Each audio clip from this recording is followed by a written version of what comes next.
Bonsoir à tous. Et dans l'actualité, ce soir, comment s'organise la prise en charge des victimes de l'attentat de Strasbourg sur le long terme? Le comité local d'aide aux victimes s'est réuni aujourd'hui. Pour les sapeurs-pompiers volontaires, il est parfois difficile de concilier leur engagement avec des impératifs professionnels. Des conventions existent désormais pour mener les deux de front. Et puis nous participerons à des visites touristiques de Strasbourg adaptées pour des personnes à mobilité réduite et en situation de handicap.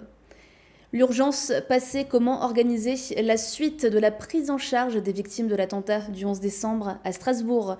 Le comité local d'aide aux victimes du Bas-Rhin s'est réuni ce matin, présidé par le préfet et le procureur de la République de Strasbourg. Ce comité a pour fonction la coordination et la mise en œuvre des dispositifs locaux d'aide aux victimes. Un lieu d'accueil sera ouvert rue du Jeu des Enfants et accueillera le public sur rendez-vous. De la phase de crise, on passe dans le temps d'accompagnement des victimes.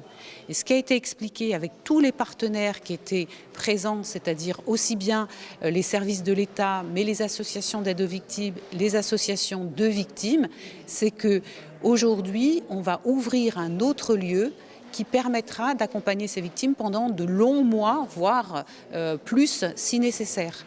Il y avait un centre d'accueil des familles vers lequel ont convergé plus de 700 personnes.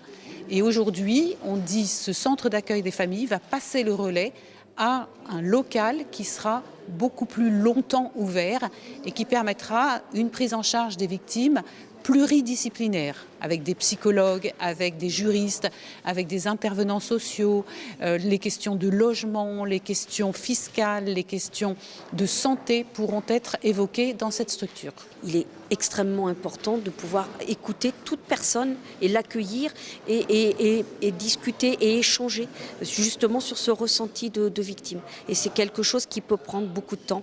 L'espace d'information et d'accueil sur les attentats de novembre 2015 n'est toujours pas fermé à Paris. Et puis d'ici quelques instants se tiendra une nouvelle cérémonie d'hommage aux victimes.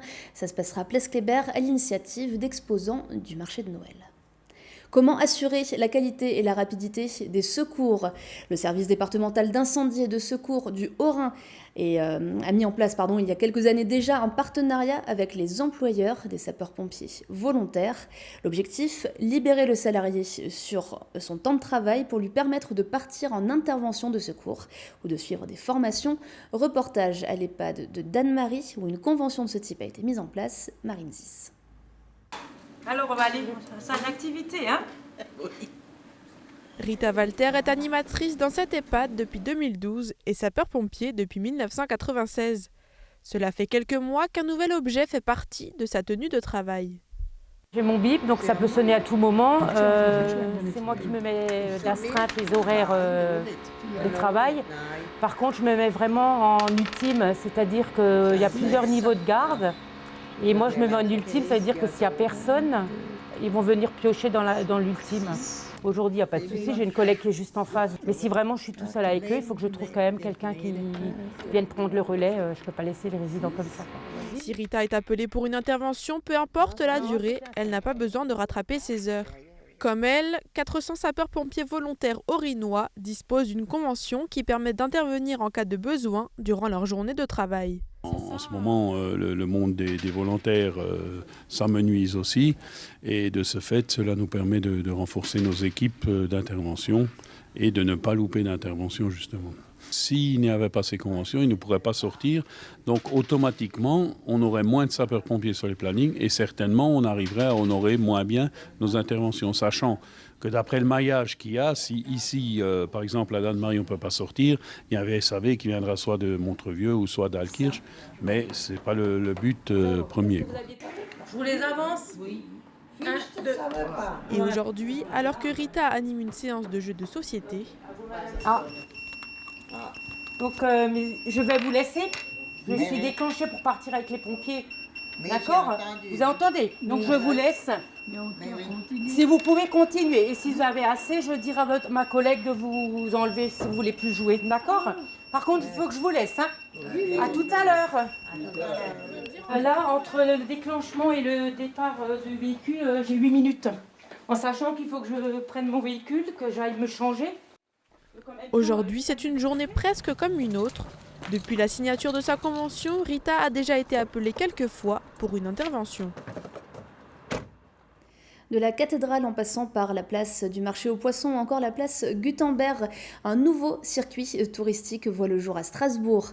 Il est spécialement adapté aux personnes en situation de handicap. La découverte se fait grâce à une application téléchargeable sur smartphone. Fanny Kunz l'a testée cet après-midi.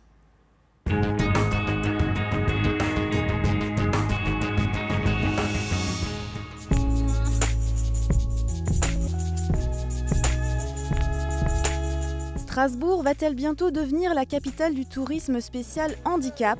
À partir de demain, les personnes déficientes visuelles et locomoteurs pourront parcourir 2,5 km à la découverte des principaux monuments de la Grande Île grâce à une application. Gratuite, l'application mobile se compose d'un audio-guidage et d'audio-description. Déjà existante mais uniquement pour les malvoyants, elle a été perfectionnée pour être accessible à tous. Le parcours touristique Mont-Stras Tour prend en compte l'urbanisme et les obstacles. Il a été élaboré par l'association Ivoire et soutenu par la ville de Strasbourg. Ce parcours a été pensé de manière qu'il soit en premier lieu destiné aux personnes malvoyantes, mais aussi accessible à des personnes en difficulté de déambulation parce qu'elles sont en fauteuil roulant, parce qu'elles ont un tripode ou un déambulateur particulier. Et aujourd'hui, nous le testons devant vous et cela est rendu possible grâce au parcours qui a été organisé en fonction de ces particularités motrices des personnes handicapées en fauteuil notamment. Gérard Muller, président de l'association Ivoire, est en situation de handicap. L'application, il la connaît bien et l'utilise régulièrement en randonnée. Il était nécessaire pour lui de développer les circuits adaptés à tous les handicaps dans le centre-ville de Strasbourg. Il n'est pas question de passer à côté des plus beaux monuments de la ville parce qu'on est handicapé. On découvre et de façon autonome donc les différents lieux historique de Strasbourg. Donc évidemment, comme on démarre depuis l'Office de tourisme, on découvre tout d'abord la cathédrale de Strasbourg. Donc il y a une petite description de la cathédrale et une histoire de la cathédrale. Ensuite, on passe devant le château des Rohan, par la place du marché aux poissons. On passe devant l'ancienne douane, devant la place Gutenberg. Et chaque fois, au niveau de chaque monument, il y a une petite description et une histoire de ce monument. Et donc ce sont les aveugles eux-mêmes qui ont réalisé cette audiodescription. Et comme ce sont eux les utilisateurs, c'est aussi eux qui savent le mieux ce qui leur convient. Aujourd'hui, ils étaient une dizaine à tester l'application et le circuit pour la première fois. Aveugles, malvoyants, en fauteuil roulant ou en rollator et valides, tous se sont laissés guider. À les entendre, il était temps de rendre visible l'invisible. Je la trouve facile d'utilisation, donc je pense que c'est une prise en main très aisée.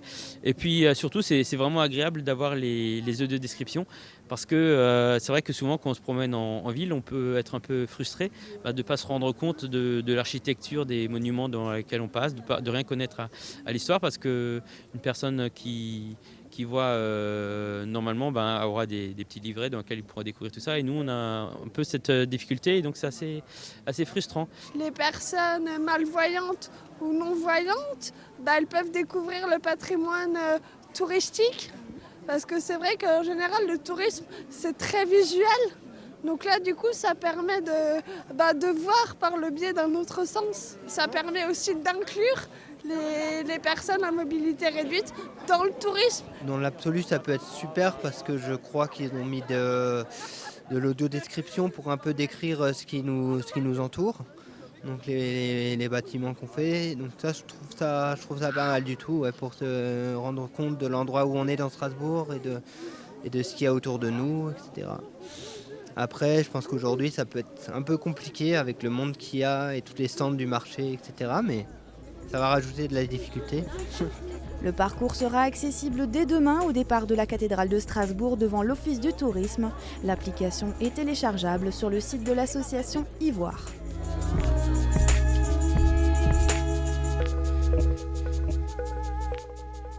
Et on finit ce journal avec l'image du jour d'Oliviane.